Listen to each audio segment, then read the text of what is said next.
নবী আমাদের মতো।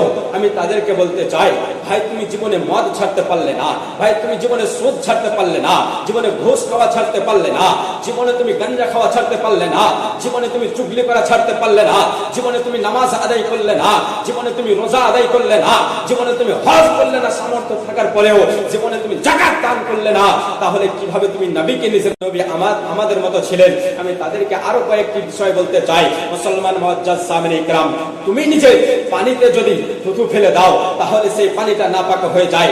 তুমি তোমার ঘাম, তোমার শরীর থেকে যে ঘামটা বের হয় সেই ঘামের দুর্গন্ধে মানুষ দূরে পালায়। কিন্তু আমার দয়ার নবী রাহমাতুল লিল আলামিন যখন ঘাম মোবারক আসতো, আমার দয়ার নবীর যখন ঘাম বের হতো, পাসিনা যখন বের হতো, সাহাবায়ে কেরামেরা সেই পাসিনাটাকে যেন কোনো বাসনের মধ্যে জমা করে নিতেন, সেই ঘাম মোবারকটাকে নিজের বোতলের মধ্যে জমা করে রাখতেন। আর যখন আতর হিসাবে আতর ব্যবহার করার ইচ্ছে হতো, তখন আমার দয়ার নবীর ঘামটাকে আতর হিসাবে ব্যবহার করতেন। শুধু তাই নয়, আমার নবী যেই পানিতে থুথু ফেলে দিয়েছে সেই পানিটাতে শিফা হয়ে গিয়েছে, সেই পানিটা শিফাতে পরিণত হয়ে গিয়েছে। আমার দয়ার নবী ওযুর পানিটাও সাহাবায়ে কেরামেরা নিজের বাসনের মধ্যে রেখে দিতেন।